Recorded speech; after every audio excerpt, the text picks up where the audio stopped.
Número 27. Según la interpretación moral, el firmamento debe ser entendido como la virtud del discernimiento, con el cual cada fiel, sea en la vida activa como en la contemplativa, aprende a distinguir las cosas necesarias y de las superfluas con respecto al cuerpo, además de las saludables y las nocivas con respecto al alma. Y Dios dijo: hágase el firmamento entre las aguas para separar unas aguas de las otras. Se interpreta así: Dios habla a veces al hombre ensanchándole el corazón. ¿Qué quiere decir? Que le habla en la dulzura del Espíritu Santo, porque habita y porque brilla dentro del hombre como en su casa. Y entonces le otorga los instrumentos de las virtudes para proteger la obra que ha iniciado en él, de modo que no le falten los medios necesarios para practicar las virtudes.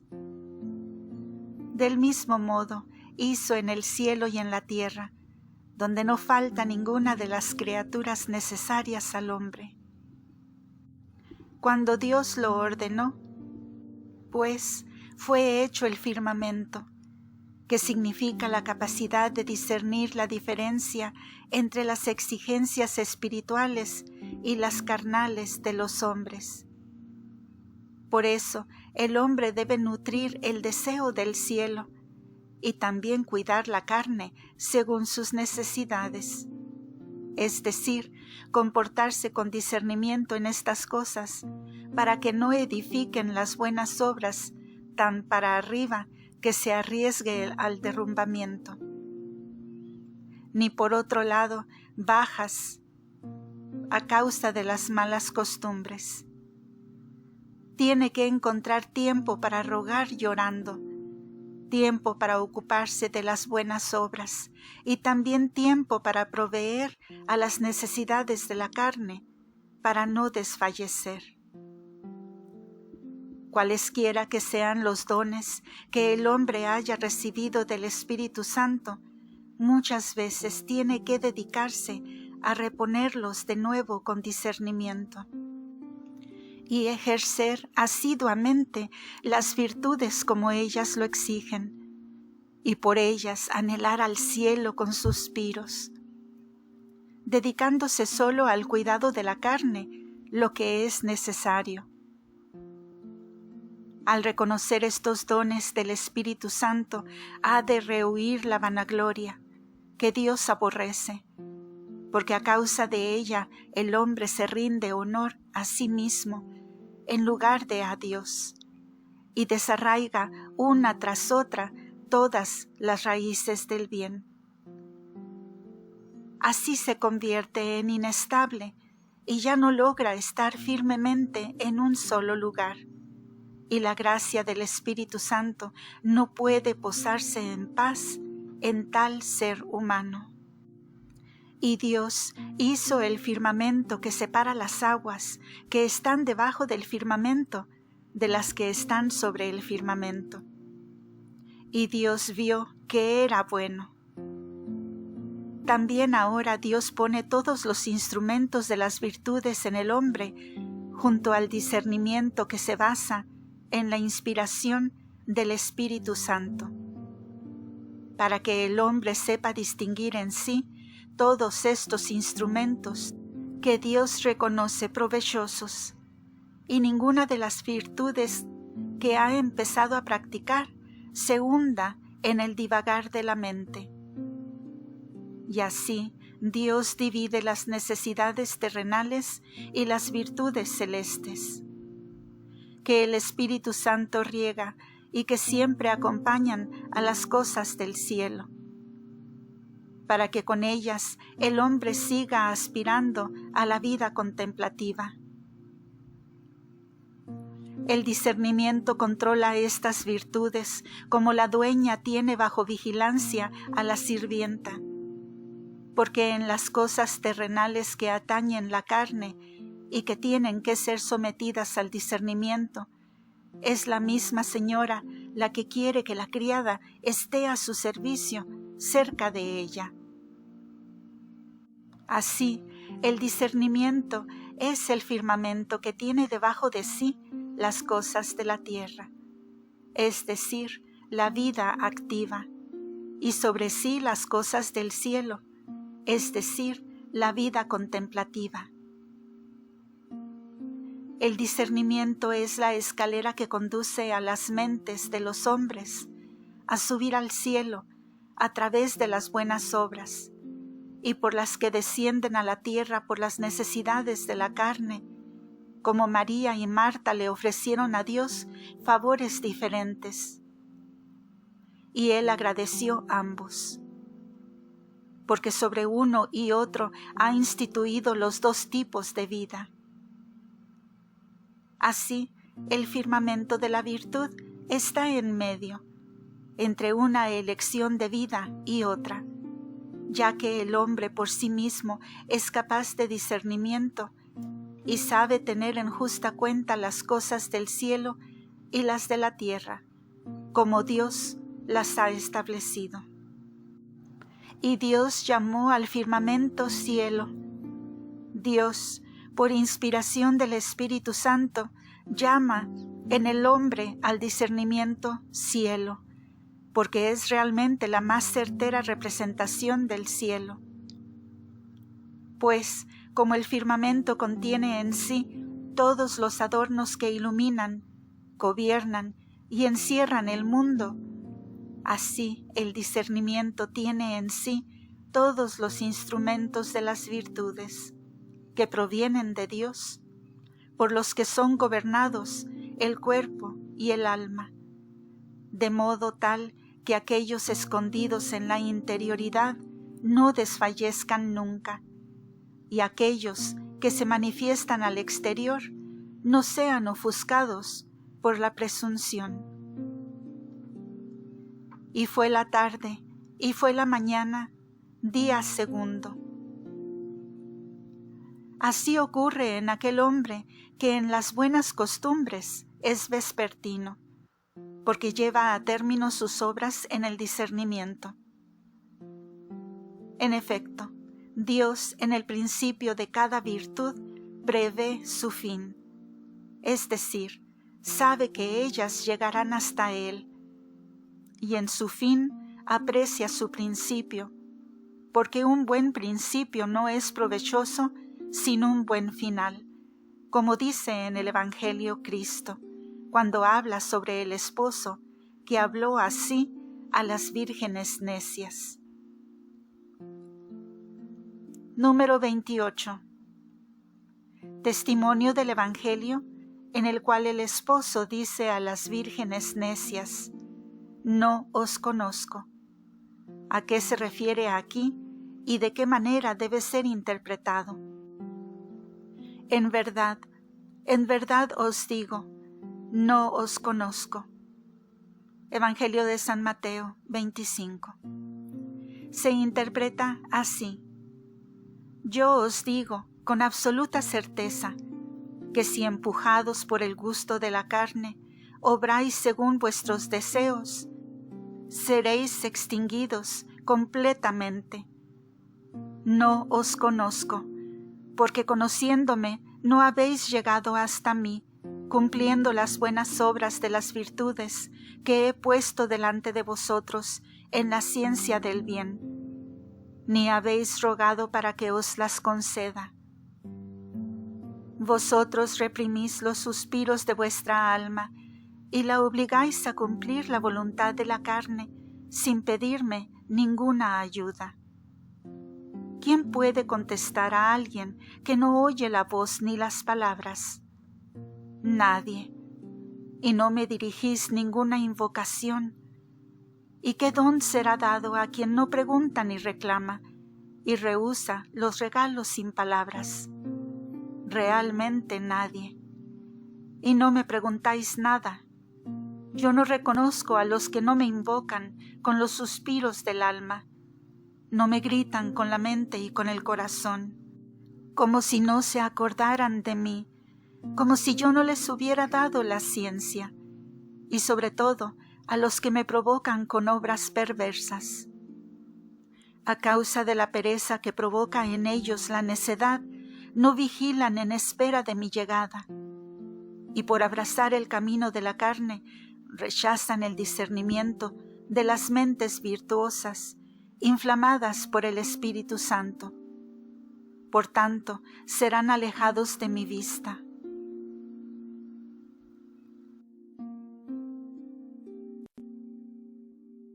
Eligen una cosa sola y rechazan la otra, y se desgarran con vigor a la tierra, descuidando el cielo para seguir sus placeres. Solo llaman con la voz, quieren entrar sin las obras, pero de este modo no se les puede abrir la puerta. Todas las virtudes pueden valorarse tomando en consideración tanto las cosas celestes como las terrenales, porque el hombre camina sobre la tierra y suspira por el cielo, y en estos dos ámbitos tiene que elegir qué desea, hacer la voluntad de Dios u odiarlo, de modo que se acerque al cielo con el bien o se aleje por el mal. Por esto se dice que Dios desconoce el principio de aquellos hombres de quienes no aprueba el final, como al final del mundo, que es mucho más útil que su mismo principio. Se manifestó la salvación en mi Hijo, porque en el principio vino la perdición, y en cambio, en el fin, la salvación. Así también un buen fin es mucho mejor que un buen principio. En tal modo el discernimiento es la segunda luz de las buenas obras, como el segundo día. Número 29. Porque también, en un sentido moral, la obra del segundo día, aunque sea buena, no es alabada por su bondad. Aquí no se dice, y Dios vio que era bueno, porque la función del discernimiento respecto a las otras virtudes no consiste en el obrar, como ellas hacen, sino en la entrega a su servicio. Como el firmamento es el sostén de las cosas mismas que lo ponen en movimiento y encierra a las criaturas que cumplen las obras, como si estuviera a su servicio. Las otras criaturas, sin embargo, están al servicio del hombre y por tanto son llamadas obradoras, porque cumplen a su servicio todas las obras del día y la noche. Y como el firmamento es el sostén de cada una de las cosas que han sido puestas en él, cada una en su sitio, así el discernimiento no es una virtud obradora, porque no obra como las otras virtudes, que son llamadas obradoras por su obrar, sino que es solamente el sostén de las demás virtudes. Número 30. ¿Cómo se tienen que interpretar las palabras? Que se reúnan las aguas.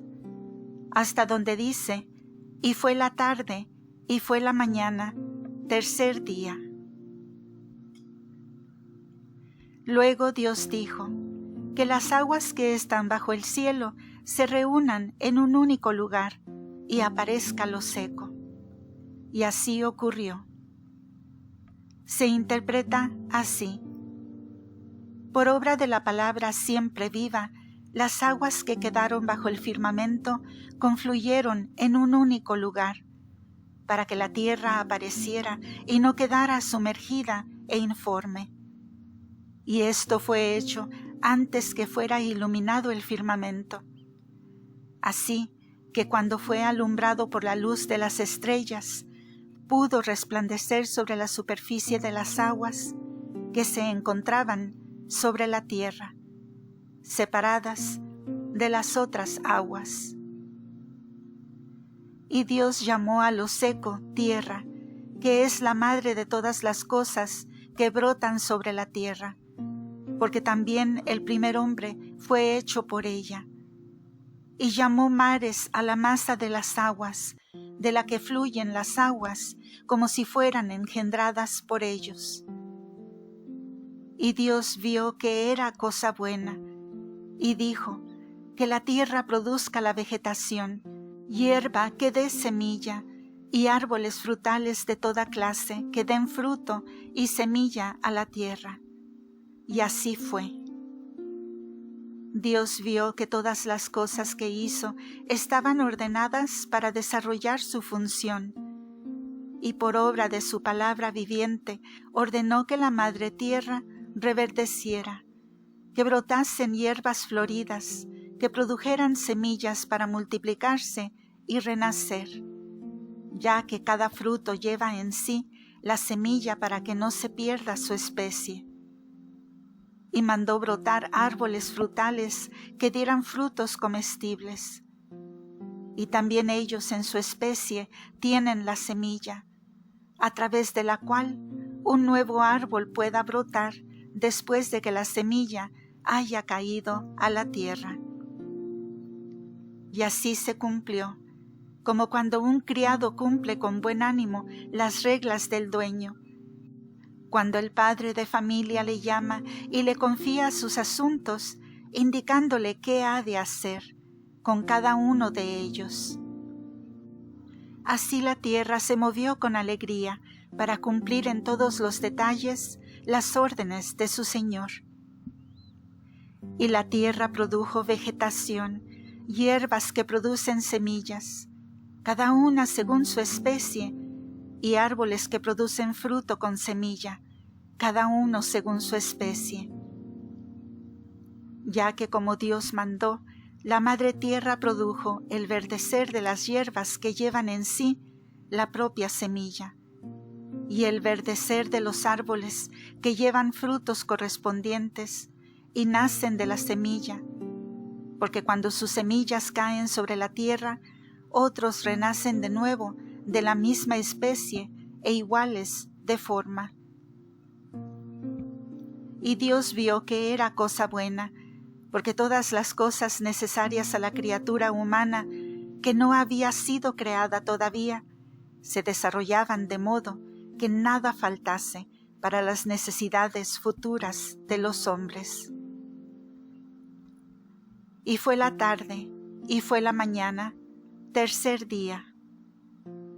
Es decir, el fin y el principio en que se cumple la tercera obra, ya que Dios llevó a cabo las tres obras de que se ha hablado en el ámbito de su ciencia, aunque no estuvieron iluminadas todavía por la rotación de los astros. Y como el fuego quema en silencio hasta que no lo refuerza el soplo del viento, pero empieza a chisporrotear cuando el viento sopla, así la obra de Dios en su presencia quedó escondida y silenciosa. Pero cuando fue despertada por virtud de la palabra viviente, se hizo visible. Por tanto, por mi inspiración ha sido escrito. Número 31. Palabra de Dios en el libro del profeta Isaías, donde dice: por mucho tiempo he callado, me he contenido, ahora gritaré como a una parturienta. Y en el Salmo según donde dice: eres mi hijo, hoy te he engendrado, porque han sido puestas aquí y cómo tienen que ser comprendidas. Por mucho tiempo he callado, me he contenido, ahora gritaré como una parturienta. Isaías 42. Se interpreta así: yo, la profecía inspirada a los profetas por el Espíritu Santo, he callado pacientemente, permanecí silenciosa y tranquila. Pero ahora gritaré como la parturienta después de los dolores. Callé antes de la encarnación del Hijo de Dios, así que sus secretos quedaron encerrados silenciosamente en mí. y no los ofrecí a la mirada de nadie, como el fuego tiene en sí encerrado la llama, que no se mueve por sí, pero es movida por el viento. Pero ahora, después de que el Hijo de Dios ha sufrido los tormentos en su cuerpo de carne sobre la cruz, hablaré como la parturienta después de que han pasado los dolores, y proferiré abiertamente con alegría aquellas cosas que primero tuve escondidas. Los profetas ahogaron en el silencio su voz, ya que no supieron completamente cuál era la ciencia que se expresaba en sus palabras. Por tanto, ellos mismos dijeron para sí: «Oh, nosotros no vemos plenamente eso de lo que hablamos. Sin embargo, sabemos que Dios lo manifestará cuando llegue su tiempo». Y así lo soportaron con paciencia, encomendándose a la ciencia de Dios. Dios había hecho su obra a imagen suya para que estuviera a su servicio. Tras crearla, la dotó de luz con la misma alegría con que la madre, inmediatamente después de haber parido el niño que ha concebido, lo mira y suspirando le dice: «Este es mi Hijo». Así el Padre Celeste habla de su Hijo, diciendo: «Eres mi Hijo, hoy te he engendrado». Hoy es la eternidad en que el Hijo es eternamente igual al Padre en la divinidad. Después de su encarnación, la profecía se iluminó claramente en aquellos santos hombres que habían hablado a las gentes explicando las profecías de los antiguos profetas, como Dios iluminó el firmamento con los astros luminosos. Según otra interpretación, Dios dijo: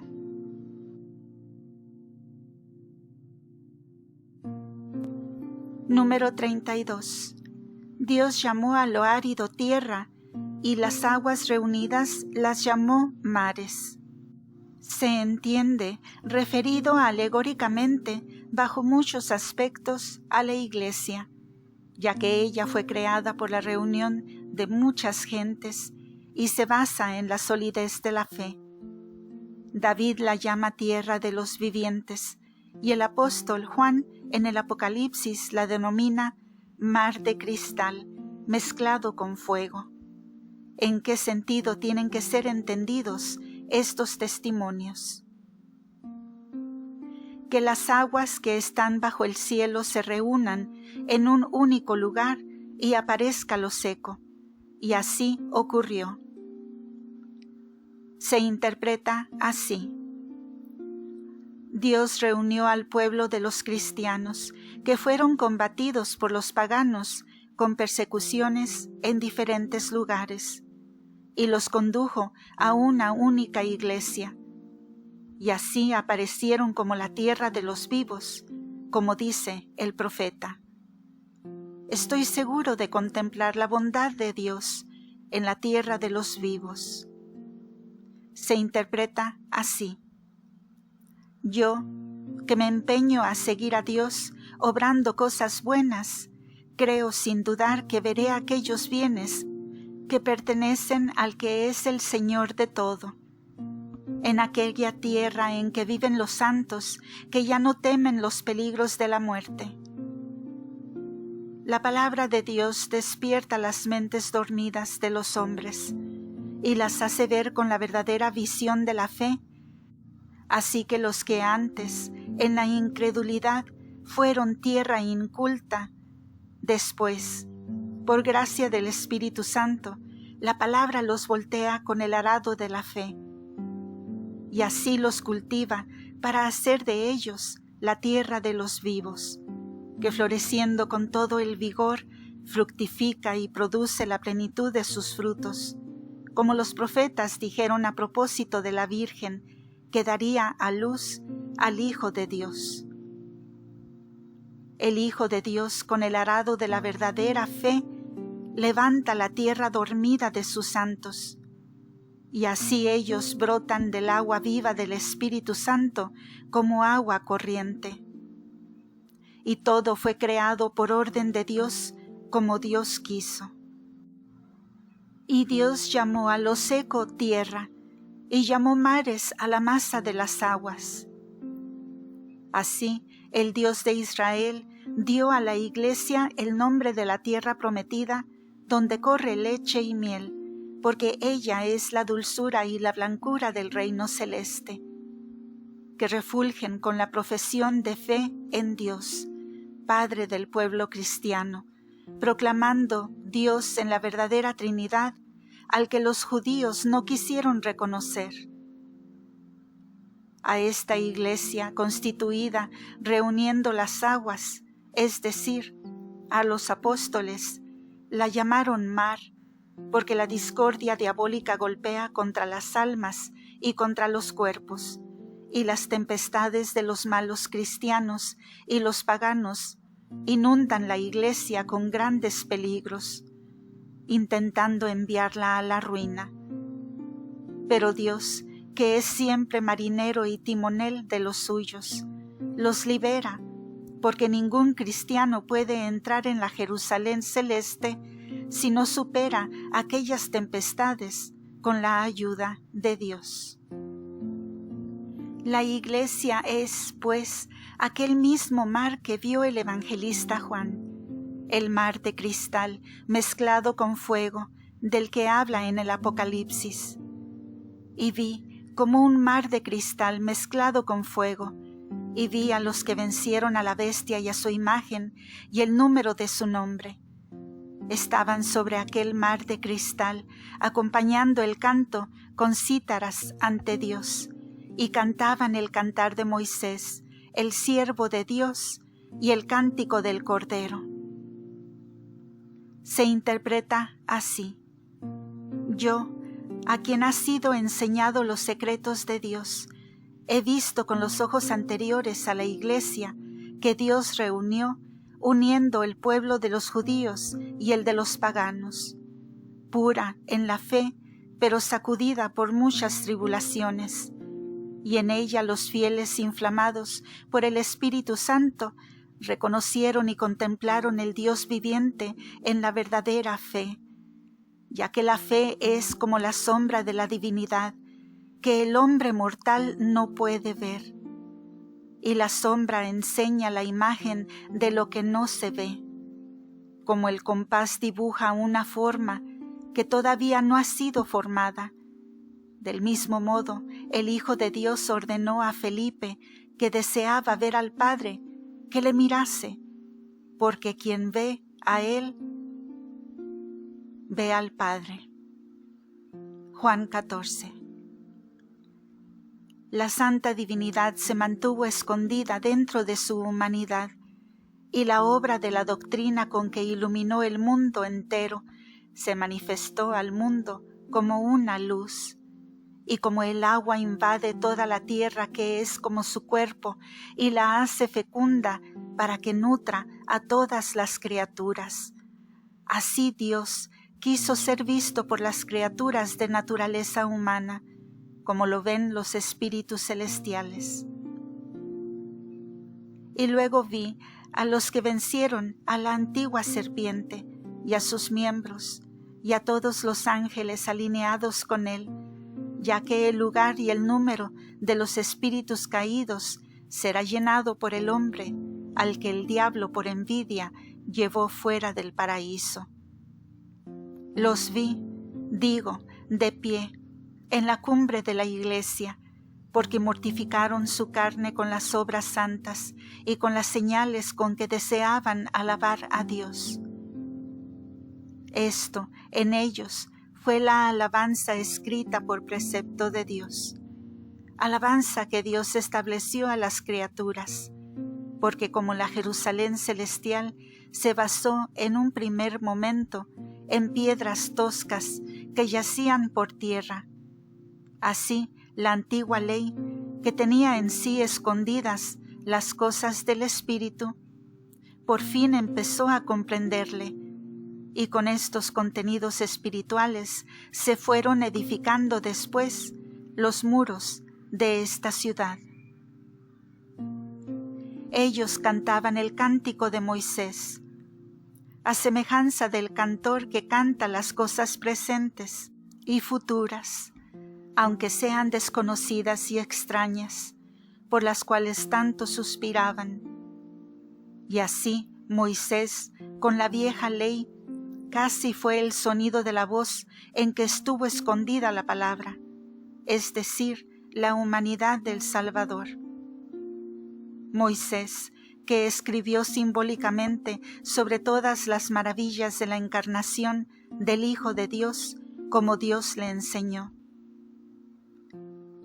Y cantaban el cántico del Cordero, que es propio de las vírgenes que poseen el Cordero de Dios en la fe, sacrificando las bodas de la carne y contemplándolo en el amor como si estuvieran en su presencia, aunque no lo vean carnalmente.